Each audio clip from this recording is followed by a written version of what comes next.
أعوذ بالله من الشيطان الرجيم. بسم الله الرحمن الرحيم. الحمد لله رب العالمين. الصلاة والسلام على أشرف المرسلين وعلى آله وصحبه ومن تبعهم بإحسان إلى يوم الدين. رب اشرح لي صدري ويسر لي أمري واحلل عقدة من لساني يفقهوا قولي. ബഹുമാന്യായ ഈ സമ്മേളനത്തിൻ്റെ അധ്യക്ഷൻ, കോട്ടയം ജില്ലാ SIO പ്രസിഡന്റ് മുബാറക് സാഹിബ്, ഈ വേദിയിൽ മുഖ്യ പ്രഭാഷണം നിർവഹിക്കുന്ന പ്രഭാഷകനും പണ്ഡിതനുമായ ജമാഅത്തെ ഇസ്ലാമി മലപ്പുറം മുൻ ജില്ലാ പ്രസിഡന്റ് കൂടിയായ സലീം അമ്പാട്ട് സാഹിബ്, വേദിയിലും സദസ്സിലും ഉപവിഷ്ടരായ നേതാക്കളെ, പ്രവർത്തകരെ, നാട്ടുകാരെ, സഹോദരി സഹോദരന്മാരെ, അസ്സലാമു അലൈക്കും വറഹ്മത്തുള്ളാഹി തആല വബറകാതുഹു. അല്ലാഹു സുബ്ഹാനഹു വ തആല നമ്മുടെ ഈ ഒരു സമ്മേളനത്തെ സ്വാലിഹായ സൽക്കർമ്മമായി സ്വീകരിക്കുമാറാവട്ടെ. SIO കേരള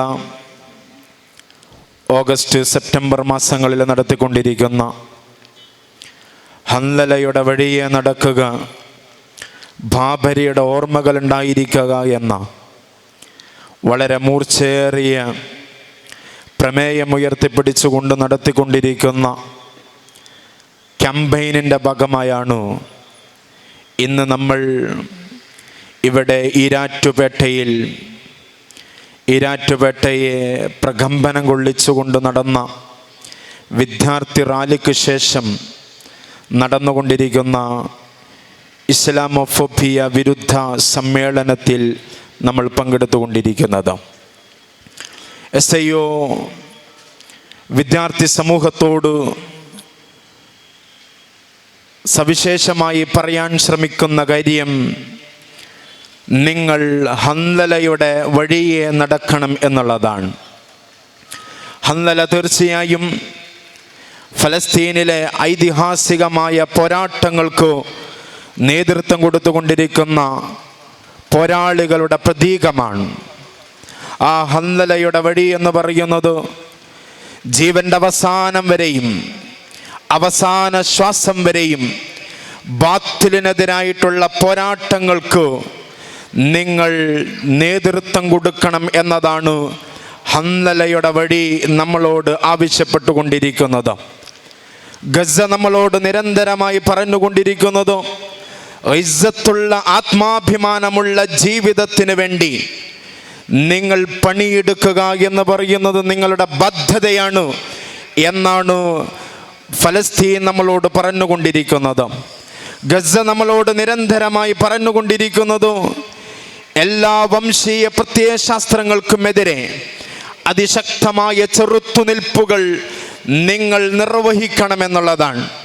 നിങ്ങൾ ജീവിതത്തിൽ കംഫർട്ട് സോണുകളിലേക്ക് പോകാതെ ആ രാജ്യത്ത് മുസ്ലിമായി എഴുന്നേറ്റ് നിന്നുകൊണ്ട് അവിടെ നടന്നുകൊണ്ടിരിക്കുന്ന വംശീയതക്കെതിരെ, വംശഹത്യാശ്രമങ്ങൾക്കെതിരെ, വിദ്വേഷങ്ങൾക്കെതിരെ അതിശക്തമായി എഴുന്നേറ്റ് നിൽക്കാൻ നിങ്ങൾ സന്നദ്ധമാകണമെന്നതാണ് ഗസ നമ്മളോട് പറഞ്ഞുകൊണ്ടേയിരിക്കുന്നത്. ഇൻഷാ അല്ലാഹ് തുഫാനുൽ അഖ്സ, അതേപോലെ തന്നെ വിവിധങ്ങളായ പോരാട്ടങ്ങൾ നമ്മളോട് പറഞ്ഞുകൊണ്ടിരിക്കുന്നത് ഗസയിൽ ജാഅൽ ഹഖ് വസഹഖൽ ബാത്തിൽ ഇന്നൽ ബാത്തില കാന സഹൂക. ഈ സത്യം വരും, ഇവിടെ സത്യം വന്നു കഴിഞ്ഞിരിക്കുന്നു, വിജയിച്ചു കഴിഞ്ഞിരിക്കുന്നു. മിഥ്യ തകരും, മിഥ്യ തകരാനുള്ളതാണ്. അഥവാ ഈ വംശീയ പ്രത്യയശാസ്ത്രങ്ങളൊക്കെയും തകർന്നടിയുവാനുള്ളതാണ്. വിജയം സത്യത്തിൻ്റെ കൂടെയാണ്. അസാ റബ്ബുക്കും അൻ തുഹ്ലിക അദുവക്കും വയസ്തഖ്ലിഫക്കും ഫിൽ അർള്. ഈ ഭൂമിയിൽ ഈ വംശീയവാദികൾ, ഈ വിദ്വേഷ പ്രചാരകർ, ഇവിടുത്തെ വംശഹത്യകൾ നിർവഹിച്ചു കൊണ്ടിരിക്കുന്ന നിങ്ങളുടെ ശത്രുക്കളുണ്ടല്ലോ, അവർ പരാജയപ്പെടുമെന്നതിൽ സംശയം വേണ്ട. അവർ പരാജയപ്പെടുക തന്നെ ചെയ്യും.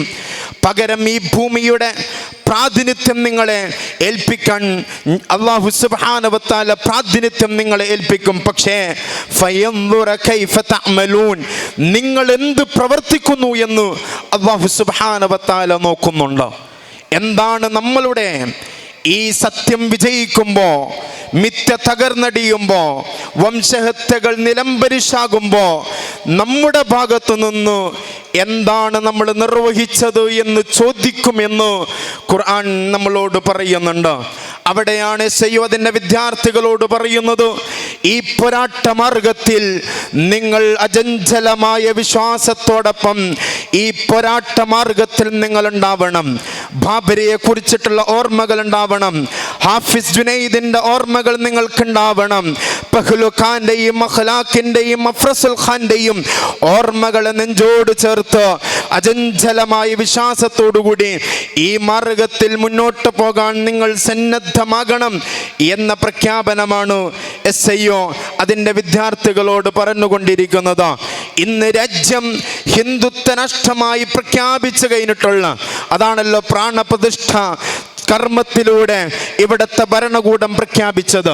ഇവിടെ ഹിന്ദുത്വ രാജ്യമാണ്, ഹിന്ദുത്വ രാഷ്ട്രമാണ് എന്ന ഔദ്യോഗികമല്ലാത്ത പ്രഖ്യാപനമാണ് ആ പ്രാണപ്രതിഷ്ഠ കർമ്മത്തിലൂടെ ഇവിടെ നിർവഹിക്കപ്പെട്ടിട്ടുള്ളത്. മുസ്ലിങ്ങളെ രണ്ടാന്തര പൗരന്മാരാക്കിക്കൊണ്ട് മുന്നോട്ട് പോകുന്ന ഒരു ഭരണകൂടത്തെയാണ് നമ്മൾ കണ്ടുകൊണ്ടിരിക്കുന്നത്. ആ ഭരണകൂടത്തിന് നേതൃത്വം കൊടുക്കുന്നത് ആരാണ്?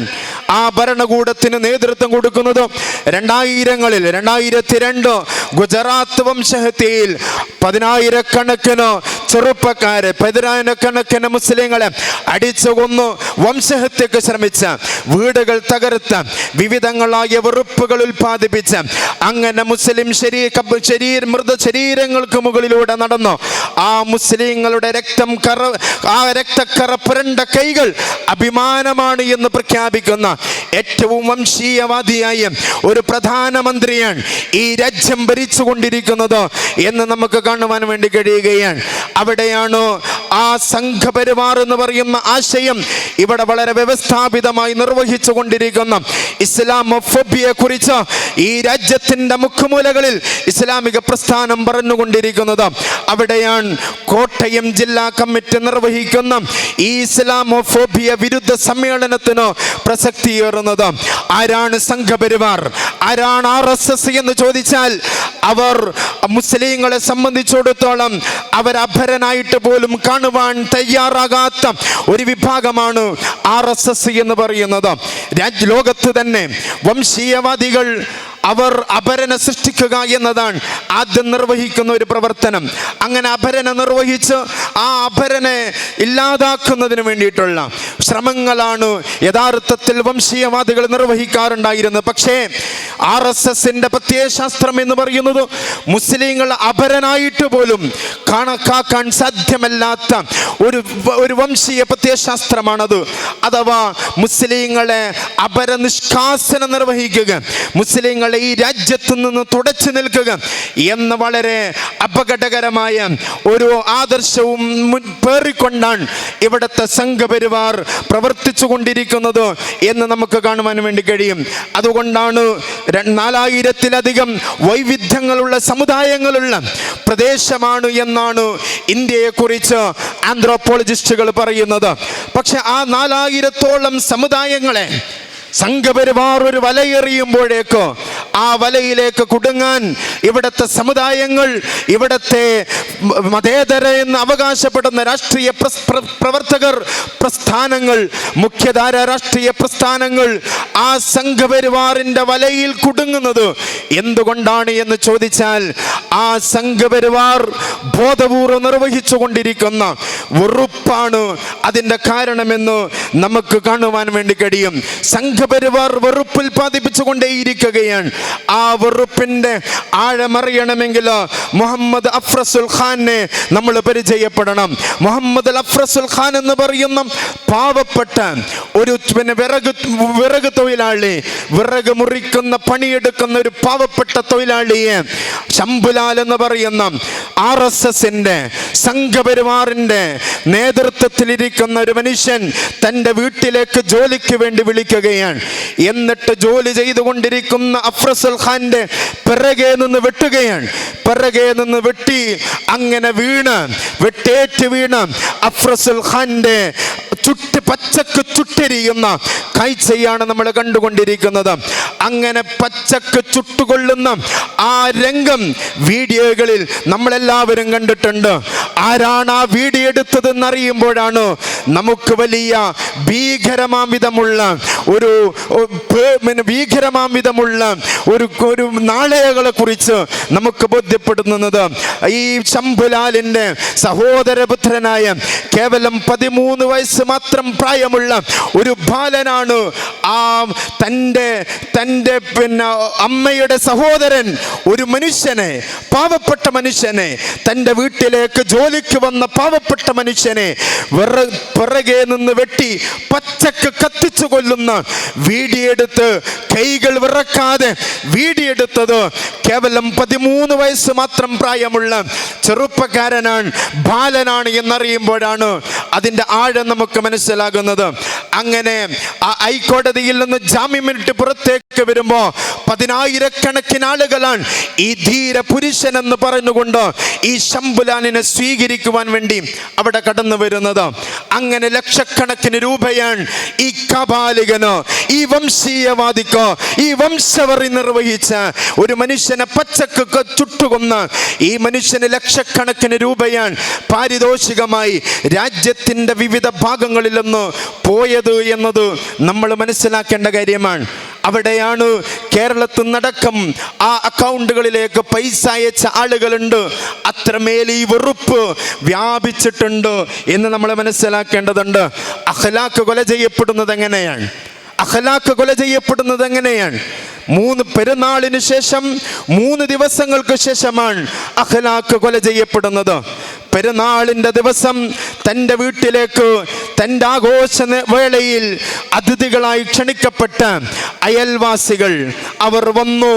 അഖ്ലാഖിൻ്റെ കൂടെ ഭക്ഷണം കഴിച്ച് അഖ്ലാഖ് കൈകൊടുത്ത് ചിരിച്ച് പിരിഞ്ഞ് ആ മനുഷ്യർ, ആ അയൽവാസികൾ 3 ദിവസം കഴിയുമ്പോൾ ഒരു അശരീരി കേൾക്കുകയാണ്. എന്താണ് അശരീരി? അഖ്ലാഖ് പശുവിൻ്റെ മാസം ബീഫ് സൂക്ഷിച്ചിട്ടുണ്ട്. ആ അശരീരി കേൾക്കുമ്പോഴേക്ക് 3 ദിവസം മുമ്പ് അതിഥിയായി കടന്നു ചെന്ന വീട്ടിലേക്ക് കൊലയാളികളായി കടന്നു ചെന്ന് അതേ അയൽവാസികളാണ് ആ മനുഷ്യനെ ഇല്ലാതാക്കിയത്. ആ വന്ന വയോഗ്യതനായ ആ മനുഷ്യനെ ഇല്ലാതാക്കിയത് എന്നറിയുമ്പോൾ അതിൻ്റെ വെറുപ്പിൻ്റെ ആഴം നമുക്ക് ബോധ്യപ്പെടുകയാണ്. ഹാഫിസ് ജുനൈദിനെ കുറിച്ച് നമ്മൾ കേട്ടിട്ടുണ്ട്. ആരാണ് ഹാഫിസ് ജുനൈദ്? നമ്മുടെ ഇടയിലൊക്കെ ഹാഫിദീങ്ങളുണ്ട്. മനോഹരമായ ഖുർആൻ പാരായണത്തോടുകൂടിയാണ് ഈ ഇസ്ലാമോഫോബിയ വിരുദ്ധ സമ്മേളനം നമ്മൾ ആരംഭിച്ചത്. ധാരാളം ഹാഫിദീങ്ങൾ നമുക്കിടയിലുണ്ട്. അവർ തറാവീഹുകളിലോ റമദാനിലെ തറാവീഹുകളിൽ സവിശേഷമായി ചെറിയ വിദ്യാർത്ഥികളടക്കം തറാവീഹ് ഇമാമത്തിന് പോകാറുണ്ട്. അങ്ങനെ ഇമാമത്തിന് പോയ ഹാഫിസ് ജുനൈദ് പെരുന്നാളിന് തൊട്ട് തലേന്ന് തൻ്റെ ഉമ്മാക്കും തൻ്റെ സഹോദരിക്കും വസ്ത്രമെടുക്കാൻ വേണ്ടി ഡൽഹിയിലേക്കുള്ള യാത്രാമധ്യേ ആ ട്രെയിനിൽ വെച്ചുകൊണ്ട് ആ വേഷം കണ്ട് വെറുപ്പ് കൊണ്ട് ആ വേഷത്തെ സംബന്ധിച്ച് വെറുപ്പാണുള്ളത്. ആ വെറുപ്പ് അങ്ങനെ പടർന്ന് പന്തലിച്ച ആ മനുഷ്യൻ ആ ഹാഫിസ് ജുനൈദിന്റെ വേഷം കണ്ടപ്പോ അവൻ്റെ ഉള്ളിൽ ആ വംശീയമായ വെറി, ആ വെറുപ്പ് പുറത്തേക്ക് വരികയും ആ ബാലനെ, പിഞ്ചു ബാലനെ, നമ്മുടെ ജുനൈദ് മോനെ അവർ ആ ട്രെയിനിൽ വെച്ച് കൊല ചെയ്യുകയാണ്. അങ്ങനെ കൊല ചെയ്യുമ്പോൾ അരുതെന്ന് പറയാൻ ആ കമ്പാർട്ട്മെന്റിൽ ഒരു മനുഷ്യൻ പോലും ഉണ്ടായിരുന്നില്ല, തൻ്റെ സ്വന്തം സഹോദരനല്ലാതെ എന്നത് വളരെ ഭീകരമായ ഒരവസ്ഥയാണ്. ആരെങ്കിലും ഒരാൾ അത് ചെയ്യരുത് നീ എന്ന് പറയാൻ ആരുമുണ്ടായിരുന്നില്ല. അവിടെ ആരുമുണ്ടായിരുന്നില്ല. കാരണം വെറുപ്പ് അവർക്കൊക്കെയാണ്. ആ വേഷത്തോട് അവർക്ക് വെറുപ്പാണ്. ആ വേഷത്തുള്ള ആളുകൾ ഇല്ലാതായിക്കൊള്ളട്ടെ എന്ന് പറയുന്നത് അവരുടെ മനസ്സുകൂടി അവർ സ്വന്തം കൈകൾ കൊണ്ട് വെട്ടിയിട്ടില്ല എങ്കിലും അവരുടെ മനസ്സുകൾ കൊണ്ടുള്ള വെട്ട് ഹാഫിസ് ജുനൈദ് മോന് ഏറ്റിട്ടുണ്ട് എന്നാണ് നമുക്ക് കാണുവാൻ വേണ്ടി കഴിയുന്നത്. ഗുജറാത്ത് വംശഹത്യക്കാലത്ത് നമുക്ക് കാണുവാൻ വേണ്ടി കഴിയും ഒരു കുടുംബം വംശഹത്യ. അവിടുത്തെ സംഘപരിവാർ ഗുജറാത്തിലെ ഗ്രാമങ്ങളിൽ മുസ്ലിങ്ങൾക്കെതിരെ ശക്തമായ വംശഹത്യ നിർവഹിച്ചു കൊണ്ടിരിക്കുന്ന സാഹചര്യം. ആ സന്ദർഭത്തിൽ സഹായം അഭ്യർത്ഥിച്ചുകൊണ്ട് ഒരു മുസ്ലിം കുടുംബം ഒരു ഹൈന്ദവ കുടുംബത്തിലേക്ക് സഹായം അഭ്യർത്ഥിച്ചു പോകുന്നുണ്ട്. അഥവാ കുടുംബം തമ്മിലുള്ള ബന്ധം അങ്ങനെയാണ്, അയൽവാസികളാണ്. എനിക്കെന്തെങ്കിലും പ്രയാസമുണ്ടായാൽ ആ കുടുംബം എന്നെ സഹായിക്കാനുണ്ടാകുമെന്ന പ്രതീക്ഷയുണ്ടായിരുന്നു. പക്ഷേ ഈ വംശഹത്യക്ക് വന്ന ഈ കബാലികർക്ക് ആ വീട്ടിലേക്കുള്ള റൂട്ട് മാപ്പ് കാണിച്ചു കൊടുത്തത് യഥാർത്ഥത്തിൽ ഈ കുടുംബമായിരുന്നു എന്ന് പിന്നീട് നമ്മൾക്ക് കാണുവാൻ വേണ്ടി കഴിയുന്നു. ഞാൻ പറഞ്ഞു വന്നത് ഈ വെറുപ്പിൻ്റെ പേരാണ് ഇസ്ലാമോഫോബിയ എന്ന് പറയുന്നത്. ആ വെറുപ്പിങ്ങനെ ഉൽപ്പാദിപ്പിച്ചുകൊണ്ടേയിരിക്കുകയാണ്. ആ വെറുപ്പിനാലാണ് കാസർഗോഡ് ജില്ലയിൽ റിയാസ് മൗലവി രക്തസാക്ഷിയാവുന്നത്. റിയാസ് മൗലവി പള്ളിയിൽ കിടന്നിറങ്ങുന്ന റിയാസ് മൗലവി രക്തസാക്ഷിയാവുന്നത് അങ്ങനെയാണ്. ഫഹദ് മോ രക്തസാക്ഷിയാവുന്നത് അങ്ങനെയാണ്. കൊടിന്നിയിലെ ഫൈസൽ രക്തസാക്ഷിയാവുന്നത് അങ്ങനെയാണ്. അങ്ങനെ ആയിരക്കണക്കിന് ആളുകൾ രക്തസാക്ഷികളാവുന്നത് ഈ വെറുപ്പിനാലാണ് എന്ന് നമുക്ക് കാണുവാൻ വേണ്ടി കഴിയും. അങ്ങനെ റിയാസ് മൗലവി ഇവിടെ കൊല ചെയ്യപ്പെട്ടു. റിയാസ് മൗലവി കൊല ചെയ്യപ്പെട്ടപ്പോ ഇവിടത്തെ ഭരണകൂടം എന്ത് നിലപാടാണ് എടുത്തത് എന്നത് വളരെ സവിസ്തരം നമ്മൾ പരിശോധിക്കേണ്ട ഒരു കാര്യമാണ്. ഇങ്ങനെ ഇസ്ലാമോഫോബിയ, വെറുപ്പ്, മുസ്ലിം വിദ്വേഷം, മുസ്ലിം വംശഹത്യകൾ ഇവിടെ ഇങ്ങനെ പടർത്തി പന്തലിപ്പിക്കുമ്പോൾ ഇവിടത്തെ ഇടതുപക്ഷം, ഇവിടത്തെ ഭരണകൂടങ്ങൾ എന്ത് നിലപാടെടുത്തു എന്നത് വളരെ പ്രാധാന്യപൂർവ്വം നമ്മൾ മനസ്സിലാക്കേണ്ടതാണ്. സംഘപരിവാർ പ്രവർത്തകൻ ലഹരി ഉപയോഗിച്ച് ലഹരി ഉപയോഗിച്ചപ്പോ അവന് തോന്നുകയാണ് ഒരു മുസ്ലിം ശരീരം എനിക്ക് വേണം, മുസ്ലിം ശരീരം എനിക്ക് കൊല്ലാൻ വേണ്ടി വേണം, വധിച്ച് കളയാൻ ഒരാളെ വേണമെന്ന് തോന്നുന്നു. അങ്ങനെ ഉള്ളിലേക്ക് പോയി, അത്ര അടുത്തുള്ള പള്ളിയൊന്നുമല്ല, ഉള്ളിലേക്ക് പോയി പള്ളിയുടെ മുകളിൽ കിടന്നുറങ്ങുന്ന റിയാസ് മൗലവി എന്ന് പറയുന്ന നമ്മുടെ ബഹുമാന്യനായ ഉസ്താദിനെ ആ റൂമിലേക്ക് വാതിൽ തകർത്ത് അകത്തേക്ക് കയറിയിട്ട് കൊന്നുകളയുകയാണ്.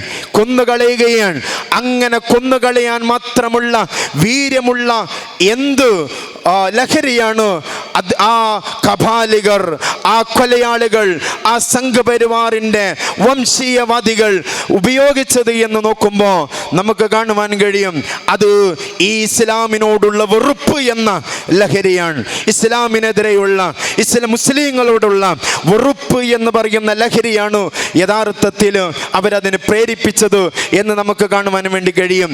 എന്നിട്ട് അതിൻ്റെ കൊലയാളികളോട്, ആ വംശീയവാദികളോട് ഇവിടുത്തെ ഭരണകൂടം നിർവഹിച്ച സമീപനം എന്താണ് എന്നുള്ളത് സമൂഹം ചോദിച്ചുകൊണ്ടേയിരിക്കുമെന്നാണ് SIOവിന് പറയുവാനുള്ളത്.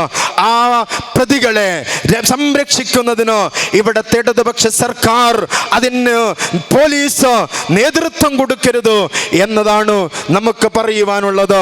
ഇവിടുത്തെ ഇടതുപക്ഷം ഈ വെറുപ്പിനെ ഇങ്ങനെ ഉൽപ്പാദിപ്പിച്ചുകൊണ്ടേയിരിക്കുകയാണ്. വിവിധങ്ങളായ വെറുപ്പുകൾ നമ്മൾ കേട്ടിട്ടില്ല. മദ്രസാധ്യാപകർക്ക് സാലറി കൊടുക്കുന്നത്, ശമ്പളം കൊടുക്കുന്നത് ഖജനാവിൽ നിന്നാണ് എന്നതാണ് ഒരു കാലത്ത് ഇവിടെ ഉണ്ടായിരുന്ന പ്രധാനപ്പെട്ട ഒരു സംഘപരിവാറിൻ്റെ ഹാൻഡിലുകളിൽ നിന്നുണ്ടായ പ്രധാനപ്പെട്ട ഒരു വിദ്വേഷ പ്രചരണം എന്ന് പറയുന്നത്. യഥാർത്ഥത്തിൽ അങ്ങനെയൊന്ന് കേരളത്തിലില്ല എന്ന് നമ്മളെക്കാൾ കൂടുതൽ അറിയുന്ന ആളുകളാണ് ഇടതുപക്ഷക്കാർ. മുഖ്യമന്ത്രി, അന്നത്തെ ഉന്നത വിദ്യാഭ്യാസ മന്ത്രിയുമൊക്കെ എല്ലാവർക്കും നമ്മളെക്കാൾ വ്യക്തമായി അറിയുന്നതാണ്. പക്ഷെ 5 വർഷക്കാലം കമാ എന്ന അക്ഷരമുണ്ടാൻ ഇവിടുത്തെ ഇടതുപക്ഷമോ ഭരണകൂടമോ സന്നദ്ധമായിട്ടില്ല. അത് ഹാൻഡിലുകളിൽ നിന്ന് ഹാൻഡിലുകളിലേക്ക് സോഷ്യൽ മീഡിയയിലേക്ക് പടർന്ന് പന്തലിച്ച് അവിടെ ആ അർത്ഥത്തിലുള്ള വെറുപ്പുൽപാദിപ്പിച്ചു. നമ്മുടെ ഖജനാവിൽ നിന്ന് മദ്രസക്ക് അങ്ങനെ ശമ്പളം പോകുന്നു എന്ന തെറ്റായ ഒരു പ്രചരണത്തെ ഇവിടുത്തെ സർക്കാർ മൗനം കൊണ്ടാണ് നേരിട്ടത് എന്ന് നമുക്ക് കാണുവാൻ വേണ്ടി കഴിയും. അങ്ങനെ ഉണ്ടായിരുന്ന മറ്റൊരു പ്രധാനപ്പെട്ട ഒരു പ്രചരണമാണ് ലവ് ജിഹാദ് എന്ന് പറയുന്നത്. ഇവിടുത്തെ മുസ്ലിം ചെറുപ്പക്കാർ വിവിധ സമുദായങ്ങളിൽപ്പെട്ട വിവിധ മതങ്ങളിൽപ്പെട്ട ചെറുപ്പക്കാരികളെ പ്രണയിച്ച് ബോധപൂർവം അവരെ മതം മാറ്റുന്നതിന് വേണ്ടിയിട്ടുള്ള ശ്രമങ്ങൾ ഉണ്ടാവുന്നു എന്ന പ്രചരണം ഇവിടെ നടത്തിക്കൊണ്ടിരിക്കുകയാണ്. ആ പ്രചരണം ഏറ്റുപിടിച്ചുകൊണ്ട് യു പിയിൽ ലവ് ജിഹാദ് ഒരു ക്രിമിനൽ ആക്ടായിട്ട് പ്രഖ്യാപിക്കുന്നു. 10 വർഷം വരെ തടവ് ശിക്ഷ ലഭിക്കാവുന്ന ഒരു ക്രിമിനൽ ആക്ട് ആയിട്ടാണ് ലവ് ജിഹാദ് യു പിയിലെ യോഗി ആദിത്യനാഥ് പ്രഖ്യാപിക്കുന്നത്. ആ യോഗി ആദിത്യനാഥിന് എന്താണ് റഫറൻസ് എന്ന് ചോദിച്ചാൽ മുൻ മുഖ്യമന്ത്രി VS അച്യുതാനന്ദനാണ് എന്നതാണ് നമുക്ക് കാണുവാൻ വേണ്ടി കഴിയുന്നത്. അതേപോലെ തന്നെ മുസ്ലിം ജനകീയ സമരങ്ങളെ ഇടതുപക്ഷം എങ്ങനെയാണ് നോക്കിക്കാണുന്നത്? ഈരാറ്റുപേട്ട പോലെയുള്ള പ്രദേശങ്ങൾ, കേരളത്തിലെ വിവിധങ്ങളായ മുസ്ലിം ഭൂരിപക്ഷ പ്രദേശങ്ങളിൽ അവരുടെ ന്യായമായ ആവശ്യങ്ങൾക്ക് വേണ്ടി സംഘടിക്കുമ്പോൾ അവരുടെ ന്യായമായ ആവശ്യങ്ങൾ ഉയർത്തിക്കൊണ്ട് പൊളിറ്റിക്കൽ ക്വസ്റ്റ്യൻസ് റൈസ് ചെയ്തുകൊണ്ട് സമരങ്ങൾ നടക്കുമ്പോൾ, ജനകീയ സമരങ്ങൾ നടക്കുമ്പോൾ ആ സമരങ്ങളെ മുന്നോക്കിക്കൊണ്ട് അത് തീവ്രവാദികളാണ്, ഭീകരവാദികളാണ് എന്ന് ചപ്പകുത്തുന്ന സമീപനങ്ങളാണ് നമുക്ക് കാണുവാൻ വേണ്ടി കഴിയുന്നത്. ഗെയിൽ സമരത്തിൽ നമ്മളതാണ് കണ്ടത്. കോഴിക്കോട് ആവിക്കൽ തോടിലെ സമരത്തിൽ നമ്മളതാണ് കണ്ടത്. ആ സമരം നിർവഹിക്കുന്നത് മുസ്ലിം ഭൂരിപക്ഷ പ്രദേശത്തു നിന്നുള്ള മുസ്ലിങ്ങളാണ് ആ സമരത്തിൽ പ്രധാനമായും ഉള്ളത് എന്നതുകൊണ്ട് തീവ്രവാദത്തിന്റെ ഭീകരവാദത്തിന്റെ സമരമാണ്, രാജ്യദ്രോഹമാണ് നിർവഹിക്കുന്നത് എന്ന പ്രചരണം നടത്തുന്നത് സംഘപരിവാറല്ല, മറിച്ച് സംഘപരിവാറിനേക്കാൾ ആ സംഘപരിവാറിന്റെ ഇത്തരം വംശീയ വിദ്വേഷങ്ങളെ അങ്ങനെ പ്രചരിപ്പിക്കുവാൻ വേണ്ടി കേരളത്തിൽ അതിന്റെ ഏജന്റായി പ്രവർത്തിക്കുന്ന ഇടതുപക്ഷമാണ് എന്ന് നമുക്ക് കാണുവാൻ വേണ്ടി കഴിയും. അതുകൊണ്ടാണ് കഴിഞ്ഞ നിയമസഭാ ഇലക്ഷനിന് അഭിമുഖീകരിച്ചത് അമീർ കുഞ്ഞാലിക്കുട്ടി ഹസ്സനാണ് കേരളം ഭരിക്കാൻ പോകുന്നത്.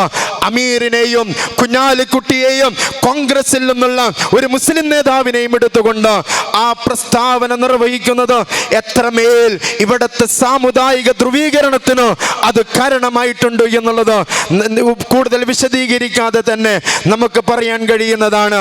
അങ്ങനെയാണ് ഇടതുപക്ഷം ഇവിടെ കാര്യങ്ങൾ അവതരിപ്പിക്കുന്നത് എന്ന് നമുക്ക് കാണുവാൻ വേണ്ടി കഴിയും. അതിന്റെ മാഷാ അല്ലാഹ് സ്റ്റിക്കർ അതിന്റെ ഭാഗമാണ്. TP ചന്ദ്രശേഖരനെ കൊല്ലാൻ CPM പാർട്ടി തീരുമാനിക്കുന്നു. അങ്ങനെ തീരുമാനിച്ചപ്പോ ഇന്നോവ വാടകക്കെടുക്കുകയാണ്. ആ വാടകക്കെടുത്ത ഇന്നോവയിൽ അവർ ആദ്യം ചെയ്യുന്നത് മാഷാ അല്ലാഹ് സ്റ്റിക്കർ വാങ്ങിയിട്ട് അത് ഒട്ടിക്കുകയാണ്. അങ്ങനെ ആ ഇന്നോവ ആ കൊലപാതകവുമായി ബന്ധപ്പെട്ട് പബ്ലിക്കിലേക്ക് വരുന്നു. AKG സെന്ററിൽ നിന്ന് ഒരു സമുദായത്തിന് നേരെ, കൃത്യമായി പറഞ്ഞാൽ മുസ്ലിം സമുദായത്തിന് നേരെ വിരൽ ചൂണ്ടുന്ന സ്വഭാവത്തിലുള്ള വാർത്താ സമ്മേളനം അവർ നടത്തുകയാണ്. ആ മാഷാ അല്ലാഹ് സ്റ്റിക്കർ കൊണ്ട് ഇവിടെ ഈ കൊലപാതകം നിർവഹിച്ചത് ഇവരാണ് എന്ന് തെളിയിക്കുന്നതിനുള്ള ശ്രമങ്ങളാണ് ഇത് നമുക്ക് കാണുവാൻ വേണ്ടി കഴിയും. അതിൻ്റെ ബാക്കി പത്രമാണ് കാഫിർ സ്ക്രീൻഷോട്ട്. ഞാൻ വിശദമാക്കുന്നില്ല. എനിക്കൊരൊറ്റ കാര്യം മാത്രമാണ് ഇടതുപക്ഷ സുഹൃത്തുക്കളോട്, എൻ്റെ ശബ്ദം ശ്രവിക്കുന്ന ഇടതുപക്ഷ സുഹൃത്തുക്കളോട് എനിക്ക് പറയുവാനുള്ള ഒറ്റ കാര്യമാണ്. നിങ്ങൾ ഇൻവെസ്റ്റ് ചെയ്തുകൊണ്ടിരിക്കുന്ന ഈ വെറുപ്പുൽപാദനത്തിലുണ്ടല്ലോ, ഈ ഇസ്ലാമോഫോബിയക്ക് വേണ്ടി നിങ്ങൾ ഇൻവെസ്റ്റ് ചെയ്യുന്നതുണ്ടല്ലോ, നിങ്ങൾക്കൊരു ഗുണവും അത് ലഭിക്കാൻ പോകുന്നില്ല. ഇൻവെസ്റ്റ്മെന്റ് നിങ്ങളാണ് നിർവഹിക്കുന്നതെങ്കിൽ അതിന്റെ ലാഭം കൊയ്യുന്നത് സംഘപരിവാറാണ് എന്ന് പറയാനാണ് ഞാൻ ആഗ്രഹിക്കുന്നത്. ഇടതുപക്ഷത്തിന് അതുകൊണ്ട് റിസൾട്ടും ലഭിക്കുന്നില്ല എന്ന് നമ്മൾ മനസ്സിലാക്കേണ്ടതുണ്ട്. ഇവിടെ മുസ്ലിം സംഘടനകളെ സംബന്ധിച്ച് അവർ ഇത്തരത്തിലുള്ള സംഘപരിവാറുമായി ബന്ധപ്പെട്ട് ഇത്തരം പ്രശ്നങ്ങൾ, അഭിപ്രായങ്ങൾ പറയുമ്പോൾ, നിലപാടുകൾ എടുക്കുമ്പോൾ മരുന്നിട്ട് കൊടുക്കുന്നു എന്നതാണ് ഇവിടുത്തെ മുസ്ലിം സംഘടനകളെ കുറിച്ച് ഇടതുപക്ഷം എപ്പോഴും പറഞ്ഞുകൊണ്ടേയിരിക്കുന്നത്. എന്നാൽ നമുക്ക് അവരോട് പറയാനുള്ളത്, ഇവിടെ സംഘപരിവാറിന് മരുന്നിട്ട് കൊടുക്കുന്നത് കേരളത്തിലെയോ ഇന്ത്യയിലെയോ മുസ്ലിം സംഘടനകളല്ല, മറിച്ച് സംഘപരിവാർ വംശീയ വർഗീയവാദത്തിന്റെ, വിദ്വേഷത്തിന്റെ, വെറുപ്പുൽപാദനത്തിന്റെ മരുന്ന് സമയാസമയങ്ങളിൽ ഉപയോഗിക്കുകയും ആവശ്യമായ സമയങ്ങളിൽ അത് സിറിഞ്ചിൽ കയറ്റി കുത്തിവെപ്പ് നടത്തുകയും ചെയ്യുന്നത് ഇവിടുത്തെ ഇടതുപക്ഷമാണ്. അതാണ് ഇവിടുത്തെ യോഗി ആദിത്യനാഥിന് VS അച്യുതാനന്ദനെ റെഫറൻസ് ആയിട്ട് കൊണ്ടുവരാൻ കഴിയുന്നതാണ് മാഷാ അല്ലാഹ് സ്റ്റിക്കർ. അതാണ് നമ്മളെ പരിചയപ്പെടുത്തുന്നത്. കാഫിർ സ്ക്രീൻഷോട്ട് നമ്മളെ ബോധ്യപ്പെടുത്തുന്നതാണ്. ജനകീയ സമരങ്ങളിലെ മുസ്ലിം സാന്നിധ്യത്തെ അത് ഭീകരവാദമെന്ന്, തീവ്രവാദമെന്ന് വിളിക്കുന്നതിലൂടെ നമുക്ക് ബോധ്യപ്പെടുന്ന കാര്യം, മരുന്നിട്ട് കൊടുക്കുന്നത് യോഗി ആദിത്യനാഥിനെ ഇവിടുത്തെ പാണക്കാട് തങ്ങളുമായിട്ട് സമീകരിക്കുന്ന ഇത്തരം നിലപാടുകളിലൂടെ നമുക്ക് ബോധ്യപ്പെടുന്നത് ഇവിടെ മരുന്നിട്ട് കൊടുക്കുന്നത്, മരുന്നിട്ട് കൊടുക്കുക മാത്രമല്ല ഇടതുപക്ഷം ചെയ്യുന്നത്, പലപ്പോഴും ഇസ്ലാമോഫോബിയയുടെ പ്രചാരകരാകുന്നു എന്നതിനേക്കാൾ അപ്പുറത്ത് ഇസ്ലാമോഫോബിയ നിർമ്മിച്ചെടുക്കുന്ന ശക്തിയായി, കേന്ദ്രമായി ഇടതുപക്ഷം മാറുന്നു എന്ന് പറയുന്നത് വളരെ പ്രധാനപ്പെട്ടതാണ്. നമ്മൾ കുറെ മുമ്പ് ആമിനക്കുട്ടി എന്ന് പറയുന്ന ഒരു പെൺകുട്ടിയെ നമ്മൾ പരിചയപ്പെട്ടിട്ടുണ്ട്. ചരിത്രത്തിൽ സമാനതകളില്ലാത്ത വിധം കൊല ചെയ്യപ്പെട്ടതാണ് ആമിനക്കുട്ടി. ആ ആമിനക്കുട്ടി കോടതി വളപ്പിൽ ജഡ്ജ് ചേംബറിലിരിക്കുകയാണ്. കോടതി വളപ്പിൽ ആമിനക്കുട്ടി എന്ന് പറയുന്ന ഒരു സഹോദരി കൊല ചെയ്യപ്പെടുന്നത്. സംഘപരിവാറാണ് ആ കൊലപാതകത്തിന് നേതൃത്വം കൊടുത്തത്. അതിനൊരു കാരണമുണ്ട്. ആ കാരണം എന്താണെന്നറിയോ? ആമിനക്കുട്ടി ആദ്യം ചിരുതക്കുട്ടിയായിരുന്നു. അങ്ങനെ ഇസ്ലാമിൻ്റെ സന്ദേശം ലഭിച്ച് ആ ഇസ്ലാമിലേക്ക് കടന്നു വന്നപ്പോൾ, മതപരിവർത്തനം നടത്തി ആമിനക്കുട്ടിയായപ്പോൾ സംഘപരിവാർ കോടതിയുടെ മുറിയിൽ വെച്ച് ജഡ്ജ് ചേംബറിൽ ഉണ്ടായിരിക്കെ വധിച്ചു കളഞ്ഞു എന്ന് നമുക്ക് കാണുവാൻ വേണ്ടി കഴിയും. അവിടെ യഥാർത്ഥത്തിൽ ആ ചിരുതക്കുട്ടിയുടെ, ആമിനക്കുട്ടിയുടെ കുടുംബം എന്ന് പറയുന്നത് ഒരു കമ്മ്യൂണിസ്റ്റ് കുടുംബമാണ്. കമ്മ്യൂണിസ്റ്റ് കുടുംബമാണ്. ആ കൊലപാതകത്തിന് നേതൃത്വം കൊടുക്കുന്നത്, സംഘപരിവാറിന്റെ സഹായം അഭ്യർത്ഥിക്കുന്നത് യഥാർത്ഥത്തിൽ ആ കുടുംബത്തിലെ കമ്മ്യൂണിസ്റ്റുകൾ എന്നറിയപ്പെടുന്ന അവരുടെ സഹോദരങ്ങളായിരുന്നു എന്ന് നമുക്ക് കാണുവാൻ വേണ്ടി കഴിയും. അതാണ് പിന്നീട് ഹാദിയ കേസിൽ ആവർത്തിച്ചത്. ഹാദിയ കേസിൽ ആവർത്തിച്ചത് അതാണ്. ഹാദിയ എന്ന് പറയുന്ന പെൺകുട്ടി, അഖില എന്ന് പറയുന്ന പെൺകുട്ടി ഇസ്ലാം സ്വീകരിക്കുന്നു, ഹാദിയ എന്ന പേര് സ്വീകരിക്കുന്നു. അങ്ങനെ അശോകൻ എന്ന് പറയുന്ന ഹാദിയയുടെ അച്ഛൻ കമ്മ്യൂണിസ്റ്റ് കുടുംബത്തിലാണ്. കമ്മ്യൂണിസ്റ്റ് ആശയം പേറുന്ന അശോകൻ ഹാദിയക്കെതിരെ സംഘപരിവാറിന്റെ സഹായം തേടുകയാണ്. ആമിനക്കുട്ടി വീണ്ടും ആവർത്തിക്കുകയാണ്, കമ്മ്യൂണിസ്റ്റുകളാണ് എന്ന് പറയും, ആശയപരമായി കമ്മ്യൂണിസത്തിൻ്റെ കൂടെ ഉണ്ടാവും. പക്ഷേ അവർക്കൊരിക്കലും ഇത് അംഗീകരിക്കാൻ കഴിയാതെ സംഘപരിവാറിൻ്റെ, അതുകൊണ്ടാണ് സംഘപരിവാർ സാംസ്കാരികമായി നമ്മുടെ ഇടങ്ങളിലൊക്കെയും അവർ സ്വാധീനം ഉപയോഗിച്ചിട്ടുണ്ട് എന്ന് ബോധ്യപ്പെടുന്നത് അവിടെയാണ്.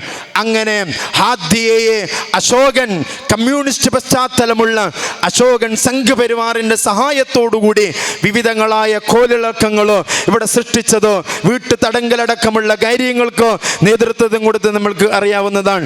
ഞാൻ എൻ്റെ ശബ്ദം ശ്രവിക്കുന്ന എൻ്റെ ബഹുമാന്യരായ എൻ്റെ SIOവിൻ്റെ കോട്ടയം ജില്ലയിലെ പ്രവർത്തകരെ അഭിവാദ്യം ചെയ്യാൻ ഞാൻ ആഗ്രഹിക്കുകയാണ്. ഇസ്ലാമോഫോബിയ വിരുദ്ധ പ്രവർത്തനങ്ങൾക്ക്, പോരാട്ടങ്ങൾക്ക് നേതൃത്വം കൊടുത്ത ആ ചെറുപ്പം കഴിഞ്ഞ മാസമാണ് കോടതി അവർ വെറുതെ വിട്ടത്. പോലീസ് ആരോപിച്ചത് പ്രകാരമുള്ള ഒരു തെറ്റും ഈ നേതാക്കൾ, ഈ പ്രവർത്തകർ നിർവഹിച്ചിട്ടില്ല എന്ന് പ്രഖ്യാപിക്കുന്നത് കഴിഞ്ഞ മാസമാണ്. ഞാൻ അതിലെ ഒരു പോരാളിയെ നേരിട്ട് കണ്ടിരുന്നു.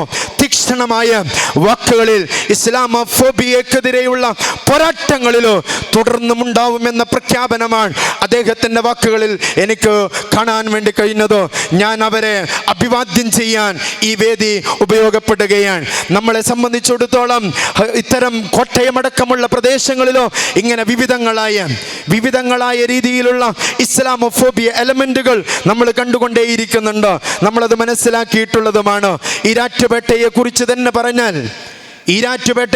തന്നെ പറഞ്ഞാൽ നമ്മൾ നേരത്തെ ആശംസ പ്രഭാഷണത്തിൽ ബഹുമാന്യനായ ഈരാറ്റുപേട്ട ജമാഅത്തെ ഇസ്ലാമി ഏരിയ പ്രസിഡന്റ് അതുമായി ബന്ധപ്പെട്ട ചില ഇൻസിഡന്റുകൾ ഇവിടെ സൂചിപ്പിക്കുകയുണ്ടായി. ഇവിടെ യഥാർത്ഥത്തിൽ സംഭവിക്കുന്നത് എന്താണ്? സ്റ്റേറ്റ് വയലൻസിന് നേതൃത്വം കൊടുത്തുകൊണ്ടിരിക്കുകയാണ്. സ്റ്റേറ്റ് ഒരു സമുദായത്തിന് നേരെ അവർ ആക്രമകാരികളാണ്, അവർ ക്രിമിനലുകളാണ്, അവർ ക്രിമിനൽ വാസനയുള്ള ആളുകളാണ് എന്ന് പ്രഖ്യാപിക്കാൻ മത്സരിക്കുന്ന കാഴ്ചയാണ് നമ്മൾ കണ്ടുകൊണ്ടേയിരിക്കുന്നത്. സിസ്റ്റമാറ്റിക്കും സിംബോളിക്കുമായിട്ടുള്ള വയലൻസ് ഇവിടെ നിർവഹിച്ചു കൊണ്ടിരിക്കുന്നു. അത് പോലീസ് നേതൃത്വം കൊടുക്കുന്നു എന്നതാണ് നമുക്ക് കാണുവാൻ വേണ്ടി കഴിയുന്നത്.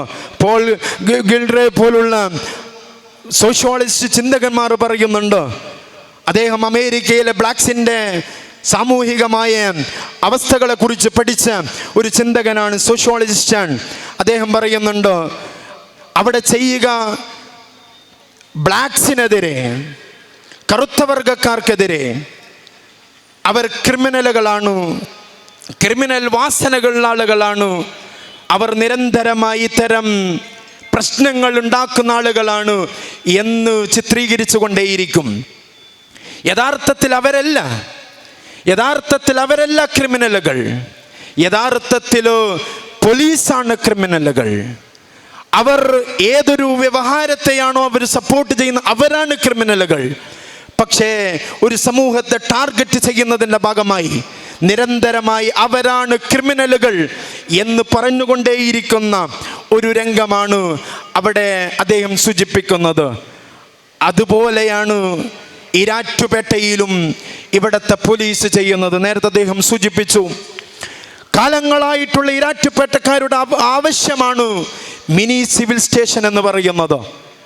അങ്ങനെ ആ മിനി സിവിൽ സ്റ്റേഷൻ ഉണ്ടാക്കുന്നതിന് വേണ്ടി ഭൂമി ഏറ്റെടുക്കുന്നതുമായി ബന്ധപ്പെട്ട അപേക്ഷയിൽ ഇവിടുത്തെ SP, കോട്ടയം ജില്ലയുടെ SP DGPക്ക് കൊടുക്കുന്ന റിപ്പോർട്ടിൽ പറയുന്ന വളരെ വിചിത്രമായ ഒരു കണ്ടെത്തൽ എന്ന് പറയുന്നത്, തീവ്രവാദ പ്രശ്നങ്ങളും മതപരമായ പ്രശ്നങ്ങളും നിലനിൽക്കുന്ന സ്ഥലമാണ് ഈരാറ്റുപേട്ട എന്നുള്ളതാണ്. തീവ്രവാദപരമായ പ്രശ്നങ്ങളും മതപരമായ പ്രശ്നങ്ങളും നിലനിൽക്കുന്ന ഒരു സ്ഥലമാണ് ഈരാറ്റുപേട്ട എന്ന് ഈരാറ്റുപേട്ടയെ കുറിച്ച് ഒരു റിപ്പോർട്ട് കൊടുക്കുകയാണ്. ഈരാറ്റുപേട്ടയെ കുറിച്ച് നമ്മൾ പഠിക്കണം. ഈരാറ്റുപേട്ടയുടെ ഇവിടുത്തെ കണക്കുകൾ പരിശോധിക്കണം. ഇവിടുത്തെ ക്രിമിനൽ ആക്ടിവിറ്റികളുടെ കണക്കുകൾ പരിശോധിച്ചാൽ കേരളത്തിൽ ഏറ്റവും കുറവ് ക്രിമിനൽ ആക്ടുകളുള്ള, ഒഫൻസുകൾ രേഖപ്പെടുത്തിയിട്ടുള്ള, ചാർജ് ചെയ്തിട്ടുള്ള നാടുകളിൽ ഒന്നാണ് ഈരാറ്റുപേട്ട എന്ന് പറയുന്ന സ്ഥലം. ആ സ്ഥലത്തെക്കുറിച്ചാണ് മുൻവിധിയിൽ നിന്നുകൊണ്ടോ വംശീയതയിൽ നിന്നുകൊണ്ടോ വിദ്വേഷ പ്രചരണങ്ങൾക്ക് വശംവദരായി ഈ നാട് എന്ന് പറയുന്നത് മതപരമായും തീവ്രവാദപരമായും കാരണങ്ങളുള്ള അഫക്റ്റഡ് ആയിട്ടുള്ള ഒരു പ്രദേശമാണ് എന്ന് പറയുന്നത് എന്ന് നമ്മൾ കാണേണ്ടതാണ്. അത് ഇവിടുത്തെ ഭരണകൂടങ്ങൾ വളരെ വ്യവസ്ഥാപിതമായി ഇത്തരം മുസ്ലിം ഭൂരിപക്ഷ പ്രദേശങ്ങളിലേക്ക് നിർവഹിക്കുന്ന പ്രവർത്തനങ്ങളാണ് എന്ന് നമുക്ക് കാണുവാൻ വേണ്ടി കഴിയും. സുഹൃത്തുക്കളെ, ഭീമാപ്പള്ളിയെ സംബന്ധിച്ച് ഇതേ ആഖ്യാനമാണ് ഭരണകൂടത്തിനുള്ളത്. അതേപോലെ തന്നെ കാസർഗോഡ് ജില്ല, തളങ്കര പ്രദേശങ്ങളൊക്കെയും ഇതേ ആഖ്യാനത്തോടു കൂടിയാണ് മുന്നോട്ട് പോകുന്നത്. VS അച്യുതാനന്ദൻ ഇവിടെ മുഖ്യമന്ത്രിയായ സമയത്താണ്, കോടിയേരി ബാലകൃഷ്ണൻ ഇവിടുത്തെ ആഭ്യന്തരമന്ത്രിയായിരുന്ന സന്ദർഭത്തിലാണ് ഭീമാപ്പള്ളിയിലേക്ക് നിറയൊഴിച്ചത് എന്ന് നമുക്ക് കാണുവാൻ വേണ്ടി കഴിയും. അങ്ങനെ നിറയൊഴിച്ച് ഭീമാപ്പള്ളിയിലെ പോലീസ്, കേരള പോലീസ് ഭീമാപ്പള്ളിയിലോ മുസ്ലിം ശരീരങ്ങളിലേക്കോ നിറയൊഴിച്ച് കൊല്ലുന്നു ആളുകളെ. ധാരാളം ആളുകൾ പരിക്കേൽക്കുന്നു. ആ പരിക്കേറ്റ ഒരാളെ ഞാൻ കഴിഞ്ഞ വർഷം കാണാൻ വേണ്ടി പോവുകയുണ്ടായി. ആ മനുഷ്യൻ പറയുന്നു, എനിക്ക് അരക്ക് താഴെ വെടിയേറ്റു. ആ വെടിയുണ്ട തൻ്റെ കാലിൻ്റെ മുൻഭാഗത്തിലൂടെ പോയി പിറകെ ഭാഗത്തോട്ട് വന്ന് എനിക്ക് നടക്കാൻ കഴിയാത്ത വിധം ഞാൻ വീണുപോയി. പക്ഷേ എനിക്കത് അതിജീവിക്കാൻ കഴിയുമായിരുന്നു. ഈ മുറിച്ച കാല് കാണിച്ചുകൊണ്ട് അദ്ദേഹം പറയുകയാണ്, ഈ മുറിച്ച കാലെങ്ങനെയാണെന്നറിയോ? അങ്ങനെ ഓടാൻ കഴിയാതിരുന്ന എന്നെ പോലീസ് ജീപ്പിലേക്ക് വലിച്ചു കയറ്റി വാതിലടച്ചു. കാല് പുറത്താണ്. ആ വാതിലിൻ്റെ അടിയിൽ നെരുങ്ങി അമർന്നു മെഡിക്കൽ കോളേജ്. ഭീമാപ്പള്ളിയിൽ നിന്ന് മെഡിക്കൽ കോളേജിലേക്ക് 10 കിലോമീറ്ററുകൾ അധികമുണ്ട്.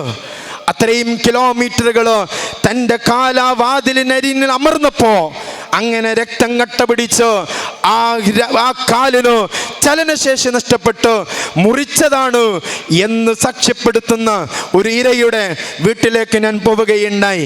ഇങ്ങനെ സംസ്ഥാനത്തെ വിവിധങ്ങളായ, ഇത് രാജ്യവും അങ്ങനെ തന്നെയാണ്, ബട്ട്ല ഹൗസിലോ അസംഗഡിലൊക്കെയും ഇതേ ആഖ്യാനങ്ങളാണ് യഥാർത്ഥത്തിൽ നിർവഹിക്കുന്നത് എന്ന് നമുക്ക് കാണുവാൻ വേണ്ടി കഴിയും. മുസ്ലിം ഭൂരിപക്ഷ പ്രദേശങ്ങളെ ഇങ്ങനെ വർഗീയമായി ചിത്രീകരിക്കുന്ന, പൈശാചികവൽക്കരിക്കുന്ന, അതിൻ്റെ ഉള്ളടക്കം തീവ്രവാദമാണ് എന്നാണ് മലപ്പുറത്തെ കുറിച്ച് അതാണ് പറയുന്നത്.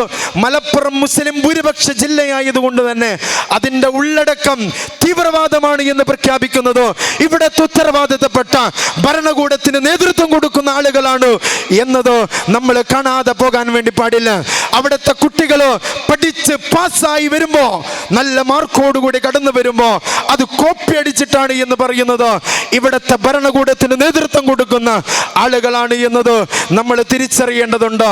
സുഹൃത്തുക്കളെ, ഇങ്ങനെ പോലീസിന് ഉപയോഗിച്ചുകൊണ്ട് ഇന്നിപ്പോ PV അൻവറിന്റെ വെളിപ്പെടുത്തലുകളുടെ കാലമാണ്. PV അൻവറിന്റെ വെളിപ്പെടുത്തലുകളുടെ കാലമാണ്. ഇവിടത്തെ പോലീസ് ഉദ്യോഗസ്ഥർ സംഘപരിവാറിന് വേണ്ടി വിട്ടുപണി ചെയ്യുകയാണ് എന്നാണ് ഭരണപക്ഷത്തിരിക്കുന്ന MLA തന്നെ സാക്ഷ്യപ്പെടുത്തുന്നത്. അത് കുറെ കാലമായി ഇവിടത്തെ SIOവും ഇവിടത്തെ വിവിധങ്ങളായ പ്രസ്ഥാനങ്ങളും പറഞ്ഞുകൊണ്ടേയിരിക്കുന്നുണ്ട്. ഇവിടെ നിന്ന് ഇവിടത്തെ പോലീസിന് നിർദ്ദേശങ്ങൾ കിട്ടുന്നത് AKG ഭവനിൽ നിന്നല്ല, മാരാർജി ഭവനിൽ നിന്നാണ് എന്ന് കാലങ്ങളായി നമ്മൾ പറഞ്ഞുകൊണ്ടേയിരിക്കുന്നുണ്ട്. അതാണ് പോലീസിനെ ഉപയോഗിച്ചുകൊണ്ട് മലപ്പുറത്തെ ക്രൈമിന്റെ കണക്കുകൾ വർദ്ധിപ്പിക്കുന്നത് നമ്മൾ കണ്ടിട്ടുണ്ട്. വേട്ടയാടലുകളാണ് നടക്കുന്നത്. മുസ്ലിം ചെറുപ്പത്തെ വേട്ടയാടലുകളാണ്.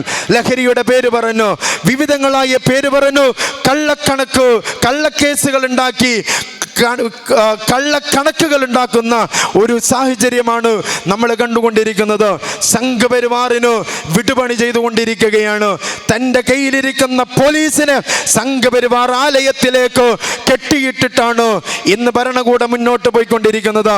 അങ്ങനെ മുന്നോട്ട് പോകുമ്പോഴും ഇവിടെ വിവിധങ്ങളായ സംഘപരിവാറിന്റെ ബുൾഡോസർ രാജുകൾ ഉണ്ടാകുമ്പോൾ, സംഘപരിവാറിന്റെ നേതൃത്വത്തിലോ വംശഹത്യകൾ നടന്നുകൊണ്ടിരിക്കുമ്പോൾ, ധാരാളം ആളുകൾ കൊല ചെയ്യപ്പെട്ടുകൊണ്ടിരിക്കുമ്പോ അതിനോടൊന്നും ഏറ്റുമുട്ടാൻ ധൈര്യം കാണിക്കാതെ, അതിനെതിരെ ഖമാ എന്നക്ഷരം പറയാതെ 2010, 15 മുതൽ 19 വരെയുള്ള കാലയളവിൽ ഉണ്ടായിരുന്ന ചില വിഷയങ്ങളെ മുൻനിർത്തിക്കൊണ്ട് IS-ലേക്ക് റിക്രൂട്ട്മെന്റ് നടക്കുന്നു എന്ന് പറയുന്ന P. ജയരാജനെയാണ് നമ്മൾ കാണുന്നത്.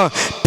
ജയരാജൻ എന്തിനാണ് സംഘപരിവാറിന്റെ ഇത്തരത്തിലുള്ള പ്രവർത്തനങ്ങളൊക്കെയും ഉണ്ടാകുമ്പോ അതിനെതിരെ ഒരു അക്ഷരമിണ്ടാതെ, സംഘപരിവാറിനെതിരെ ഒരക്ഷരമിണ്ടാതെ ഇവിടത്തെ നിയൽ ശത്രുവിനെ തേടി നടക്കുന്നത് എന്നത് നമുക്ക് ചോദിച്ചുകൊണ്ടേയിരിക്കേണ്ടതുണ്ട്. ആ P. ജയരാജൻ അവിടെ തൻ്റെ പാർട്ടിയിൽ താൻ യോഗ്യനാണ് എന്ന് തെളിയിക്കുന്നതിൻ്റെ ഭാഗമാണ് ഇത്തരം ഞാനിതാ ഇവിടത്തെ ഇസ്ലാമോഫോബിയയെ വളർത്തുന്നതിൽ ഞാനും പിന്നോട്ടല്ല എന്ന് സ്ഥാനമാനങ്ങൾക്ക് വേണ്ടി പ്രഖ്യാപിക്കുന്ന, ഞാനും യോഗ്യനാണ് എന്ന് പ്രഖ്യാപിക്കുന്നതായിട്ടാണ് നമുക്ക് തോന്നുന്നത്. അങ്ങനെ സംഘപരിവാറിന് വേണ്ടി തീരെഴുതി കൊടുത്തുകൊണ്ടാണ് ഇവിടത്തെ പോലീസ് സംവിധാനങ്ങൾ മുന്നോട്ട് പോകുന്നത് എന്നത് പറയാതെ നമുക്ക് കഴിയില്ല. ഇവിടെ നമ്മൾ വിവിധ നേരത്തെ അധ്യക്ഷ ഭാഷകൻ പറഞ്ഞു പൂഞ്ഞാറ് സംഭവത്തിൽ വാർത്താ സമ്മേളനം നടത്തുകയുണ്ടായി കോട്ടയത്ത്. ആ സന്ദർഭത്തിൽ ഇവിടങ്ങളിലുള്ള വിഷയങ്ങൾ പരിശോധിച്ചപ്പോൾ കുട്ടികൾ അവരുടെ ആഘോഷത്തിൻ്റെ ഭാഗമായി ഒരു പള്ളിയിലേക്ക് കയറുന്നു. ആ പള്ളിയിൽ അതിൻ്റെ അധികാരികൾ വരുമ്പോൾ വാഹനമെടുത്ത് പോകാൻ നേരത്ത് ആ ഗ്ലാസ് കൊണ്ടറിയാതെ വൈദികൻ്റെ, ബഹുമാന്യനായ വൈദികൻ, ആ വൈദികൻ്റെ ശരീരത്ത് തട്ടിപ്പോകുന്നു. പക്ഷെ പിന്നീട് ആ കേസ് എന്താണ് സംഭവിച്ചത് നമ്മളത് പഠിക്കണം. അതെങ്ങനെയാണ് അവതരിപ്പിക്കപ്പെട്ടത്? മാണി സി കാപ്പൻ അപ്പോൾ തന്നെ മുന്നോട്ട് വന്നില്ലേ വിദ്വേഷ പ്രചരണവുമായി ബന്ധപ്പെട്ട്? PC ജോർജ് നട്ടാൽ നുണക്കാത്ത നുണയുമായിട്ട് കടന്നു വന്നില്ലേ? ചീഫ് വിഴുപ്പാണ് എന്ന് നമ്മൾ പണ്ടേ പറഞ്ഞതാണ്. ഇരാറ്റുപേട്ടക്കാർ പണ്ടേ അവരെ തള്ളിപ്പറഞ്ഞതാണ്. ആ ചീഫ് വിഴുപ്പ് ആ രംഗം മുതലെടുക്കുന്നത് നമ്മൾ കാണുകയാണ്. മുഖ്യമന്ത്രി എന്താണ് അതിൽ നിലപാട് പറയുന്നത്?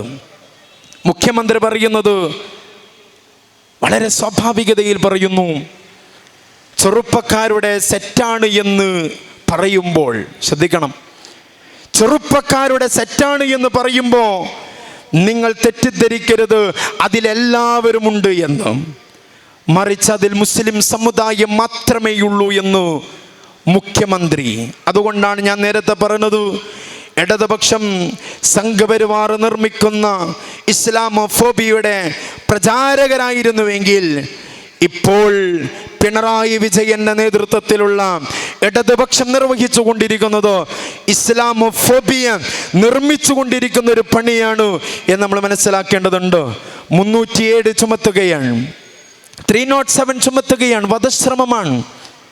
പാവങ്ങളായ ജുവനയിലായിട്ടുള്ള കുട്ടികൾ 307 ചുമത്തിക്കൊണ്ട് അവരെ ജുവനയിൽ ഹോമിൽ റിമാൻഡിലേക്ക് വിടുകയാണ്. 307 ചാർത്തണമെങ്കിൽ നിയമം അതിന് വിവിധങ്ങളായ കാര്യങ്ങൾ ആവശ്യപ്പെടുന്നുണ്ട്. അതിലേത് എലമെന്റാണ് ഈരാറ്റുപേട്ടയിൽ നിന്ന് പോയ ആ മുസ്ലിം വിദ്യാർത്ഥികൾക്കുള്ളത്? അങ്ങനെ ഒരു ഇന്റൻഷൻ പ്രൂവ് ചെയ്യാൻ, അതിൻ്റെ CCTV ദൃശ്യങ്ങൾ പുറത്തു കൊണ്ടുവരാൻ സന്നദ്ധമാകാതെ മുഖ്യമന്ത്രി അടക്കമുള്ള, മാണി സി കാപ്പൻ അടക്കമുള്ള, PC ജോർജ് അടക്കമുള്ള ആളുകൾ അത് വിദ്വേഷ പ്രചരണങ്ങൾക്കോ ഇസ്ലാമോഫോബിയ വളർത്തുന്നതിന് വേണ്ടി ഉപയോഗിക്കുന്നത് നമ്മൾ കാണുകയാണ്. അമൽ ജ്യോതിയിലും ഇത് തന്നെയാണ് സംഭവിച്ചത്. അമൽ ജ്യോതിയിൽ ശ്രദ്ധാ സതീശൻ എന്ന് പറയുന്ന ഒരു മിടുക്കിയായ പെൺകുട്ടി ആത്മഹത്യ ചെയ്യുന്നു, അല്ലെങ്കിൽ ആത്മഹത്യയിലേക്ക് നിർബന്ധമായി അവരെ നയിക്കുന്നു അവിടുത്തെ മാനേജ്മെന്റ്. അതിനുശേഷം അവിടെയുള്ള മുഴുവൻ ആളുകളും, മുഴുവൻ വിദ്യാർത്ഥി സമൂഹവും മാനേജ്മെന്റിന് ഇത്തരം നടപടികളെ ചോദ്യം ചെയ്തുകൊണ്ട് രംഗത്ത് വരുന്നു. അങ്ങനെ രംഗത്ത് വന്നിട്ട് ആ സമരം വളരെ കാര്യക്ഷമമായി മുന്നോട്ട് പോകുമ്പോൾ വരുന്ന ആഖ്യാനം എന്ന് പറയുന്നത് ഈരാറ്റുപേട്ടയിൽ നിന്നുള്ള, അതേപോലെ തന്നെ വിവിധങ്ങളായ മുസ്ലിം ഭൂരിപക്ഷ പ്രദേശങ്ങളിൽ നിന്നുള്ള മുസ്ലിം വിദ്യാർത്ഥികൾ ക്രിസ്തീയ മാനേജ്മെന്റിന്റെ ഭാഗമായിട്ടുള്ള ഇതിനെ തകർക്കാൻ വേണ്ടി ശ്രമിക്കുന്നു എന്ന ആഖ്യാനമാണ് അവിടെ കൊണ്ടുവന്നത്. അഥവാ അതിൽ നിന്ന് ഇസ്ലാമോഫോബിയ പഠനങ്ങൾ നിർവഹിക്കുന്ന ആളുകൾ പറയുന്നത് മുസ്ലിങ്ങൾ ചെയ്യുന്ന കാര്യങ്ങൾ മാത്രം വെച്ചുകൊണ്ടല്ല ഇസ്ലാമോഫോബിയ വളർത്തുന്നത്, മറിച്ച് മുസ്ലിങ്ങൾ ചെയ്യാത്ത കാര്യങ്ങൾ ഉപയോഗിച്ച് പോലും അവർ അതുകൊണ്ടാണ് അങ്ങനെ ചെയ്യുന്നത് എന്ന് പറഞ്ഞുകൊണ്ട്, ഇതിവർക്ക് എവിടെ നിന്നാണ് റെഫറൻസ്? ഞാൻ നേരത്തെ പറഞ്ഞ ജനകീയ സമരങ്ങളിലെ മുസ്ലിം പ്രാതിനിധ്യത്തെ തീവ്രവാദവൽക്കരിച്ചും ഭീകരവാദവൽക്കരിച്ചും പൈശാചികവൽക്കരിച്ചുമുള്ള ഒരു റെഫറൻസ് തന്നെയാണ് ഇവർക്കുള്ളത് എന്ന് നമുക്ക് കാണുവാൻ വേണ്ടി കഴിയും. ഇങ്ങനെ വിവിധങ്ങളായ വിഷയങ്ങൾ നമുക്ക് കാണുവാൻ വേണ്ടിയും സമയത്തിൻ്റെ പരിമിതി മൂലം ഞാൻ അവസാനിപ്പിക്കുകയാണ്. ഈ സന്ദർഭം എന്ന് പറയുന്നത് സംഘപരിവാർ വളരെ ബോധപൂർവം വിവിധ സമുദായങ്ങളെ തമ്മിൽ ഭിന്നിപ്പുണ്ടാക്കുവാൻ വേണ്ടി ശ്രമിച്ചുകൊണ്ടിരിക്കുന്ന സമയമാണ്. ഇവിടെ സമുദായങ്ങൾ എഴുന്നേറ്റ് നിന്നുകൊണ്ട് ഈ ഭിന്നിപ്പിനെ മാറ്റിക്കൊണ്ട് മൈത്രിഭാവത്തോടുകൂടി, സമുദായ ഐക്യത്തോടുകൂടി, സാഹോദര്യത്തോടുകൂടി മുന്നോട്ട് പോകേണ്ട ഒരു ഘട്ടമാണ് നമ്മളെ സംബന്ധിച്ചിടത്തോളം ഉള്ളത്. എന്നാൽ ഖേദകരമെന്ന് പറയട്ടെ, സംഘപരിവാറിൻ്റെ കേരളത്തിലെ ഏജന്റുമാരായി അവരുടെ വെറുപ്പിനെ കുയലൂതി കൊടുക്കുന്ന ആളുകളായിട്ട് സമുദായത്തിലെ ചില സമുദായ നേതാക്കൾ മുന്നോട്ട് വരുന്നു എന്നത് വളരെ ഖേദകരമായ ഒരു കാര്യമാണ്. JP നന്ദ എന്ന് പറയുന്ന BJPയുടെ ദേശീയ അധ്യക്ഷൻ കേരളത്തിലേക്ക് വരുമ്പോൾ 2 ഷെഡ്യൂളുകളാണുള്ളത്. ഒന്ന് സുരേന്ദ്രന്റെ മകളുടെയോ മകളുടെയോ കല്യാണമാണ്. രണ്ടാമത്തത് താമരശ്ശേരി ബിഷപ്പിനെ കാണാൻ വേണ്ടി പോവുകയാണ്. മണിക്കൂറുകൾ നീണ്ട ചർച്ചയ്ക്ക് ശേഷം പറഞ്ഞത്, ഞങ്ങൾ വന്ന് ചർച്ച ചെയ്തത് കർഷകരുടെ പ്രശ്നത്തെ സംബന്ധിച്ചാണ് എന്നുള്ളതാണ്. പക്ഷെ പിറ്റേന്ന് ബിഷപ്പ് ഹൗസിൽ നിന്ന് വന്ന ആ പ്രഖ്യാപനത്തോടു കൂടി നമുക്ക് ബോധ്യമായിരിക്കുന്നു ആ ചർച്ച അതല്ല. എന്തായിരുന്നു ചർച്ച? ബിഷപ്പ് ഹൗസിൽ നിന്ന് വരുന്ന കാര്യം എന്താണെന്ന് ചോദിച്ചാൽ, PC ജോർജ് പറഞ്ഞ കാര്യങ്ങൾ ക്രിസ്തീയ ആളുകളുടെ മനോവേദനയാണ് എന്നതാണ് പറയുന്നത്. PC ജോർജ് എന്താണ് പറയുന്നത്? PC ജോർജ് എന്തൊക്കെയാണ് ഇവിടെ പറഞ്ഞുകൊണ്ടിരിക്കുന്നത്? നിങ്ങൾ നോക്കണം, അനന്തപുരം ഹിന്ദു മഹാസമ്മേളനം എന്ന പേരിൽ അതിനെതിരെ ഇവിടെ FIR ഒന്നും ഇട്ടില്ല, ഒരു FIR ഇല്ല, ഒരു അന്വേഷണവുമില്ല. ഞാൻ നേരത്തെ പറഞ്ഞതിൻ്റെ ബാക്കിയാണത്. PC ജോർജ് ആ സമ്മേളനത്തിൽ പറയുന്നത് ഇവിടുത്തെ മുസ്ലിങ്ങൾ വളരെ ബോധപൂർവം വന്ധീകരണം നടത്തി മുസ്ലിങ്ങളുടെ മാത്രം ജനസംഖ്യ വർദ്ധിപ്പിച്ച് ഇവിടുത്തെ ഭരണം പിടിച്ചെടുക്കാൻ പോകുന്നു എന്നുള്ളതാണ്. അങ്ങനെ പറഞ്ഞിട്ടോ പറയുന്നത് മുസ്ലിങ്ങൾ നടത്തുന്ന റെസ്റ്റോറൻറ്റുകൾ, അവിടെ വന്ധീകരണത്തിന് സാധ്യമാകുന്ന കുറച്ച് വെള്ളത്തുള്ളികൾ ഉറ്റിച്ചിട്ടാണ് ചായ വിതരണം ചെയ്യുന്നത് എന്നുള്ളതാണ്. കേട്ടാൽ തന്നെ പുച്ഛം തോന്നുന്ന പ്രസ്താവനകളായിട്ടാണ് PC ജോർജ് അനന്തപുരം ഹിന്ദു മഹാസമ്മേളനത്തിൽ പ്രസംഗിക്കുന്നത്. അതടക്കമുള്ള പ്രഭാഷണങ്ങൾ, അതടക്കമുള്ള വെറുപ്പുൽപാദനങ്ങൾ ക്രൈസ്തവ സമൂഹത്തിൻ്റെ മനോവേദനയാണ് എന്ന് പറയുന്നുണ്ട് എങ്കിൽ നമുക്ക് അവരോട് പറയാനുള്ളത്, PC ജോർജിന് അവന് ലഭിക്കേണ്ടത് ലഭിച്ചു. PC ജോർജ് പിന്നീട് ആരാധന പുരുഷനായി BJPയുടെ സ്വീകരണങ്ങൾ ഏറ്റുവാങ്ങിക്കൊണ്ടേയിരിക്കുകയാണ് ഓരോ കേന്ദ്രങ്ങളിലും. വെള്ളല മഹാദേവ ക്ഷേത്രത്തിൽ മുഖ്യാതിഥിയായി PC ജോർജാണ് ക്ഷണിക്കപ്പെടുന്നത്. എന്താ അദ്ദേഹത്തിനുള്ള ക്വാളിറ്റി? ജനപ്രതിനിധിയാണോ? അല്ല. മറ്റേതെങ്കിലും മേഖലകളിൽ കഴിവ് തെളിയിച്ച ആളാണോ? അല്ല.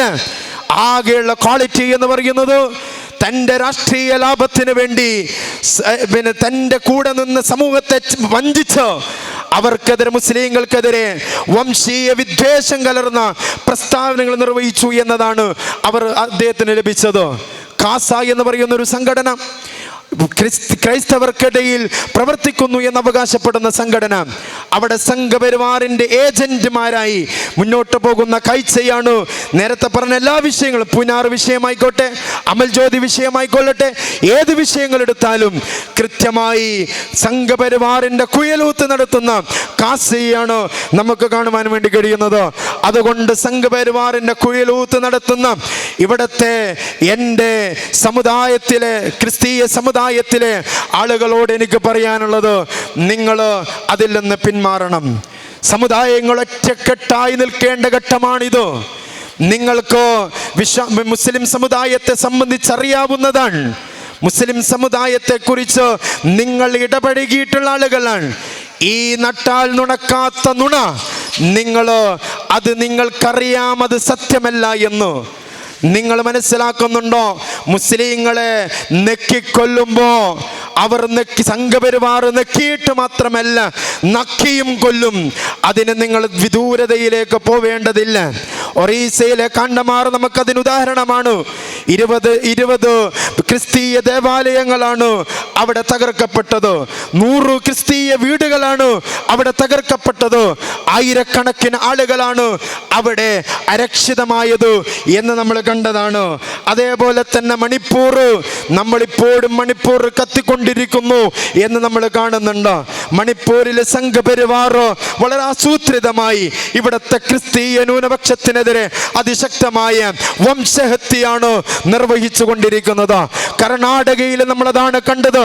അവിടുത്തെ ക്രിസ്തീയ ദേവാലയത്തെ തകർപ്പണമാക്കിയത് ഇവിടുത്തെ സംഘപരിവാർ സംഘടനകളാണ്. അതിനെതിരെ പറയുമ്പോൾ, അവരുടെ നീതിക്ക് നിൽക്കുമ്പോ, ആ ക്രിസ്തീയ മണിപ്പൂർ വിഷയത്തിൽ ക്രിസ്തീയ സമുദായത്തിന്റെ നീതിക്ക് നിൽക്കുമ്പോ കാസയെ പോലുള്ള ആളുകൾ പറയുന്നത് നമുക്കില്ലാത്ത പ്രശ്നം എന്തിനാണ് ഇവിടുത്തെ മുസ്ലിങ്ങൾക്ക് എന്നുള്ളതാണ്. നമുക്ക് പറയാനുള്ളത് എന്നതാണ് നമ്മൾ പഠിപ്പിക്കപ്പെട്ടിട്ടുള്ളത്. നീതിക്കൊപ്പം നിൽക്കുക എന്നതാണ്.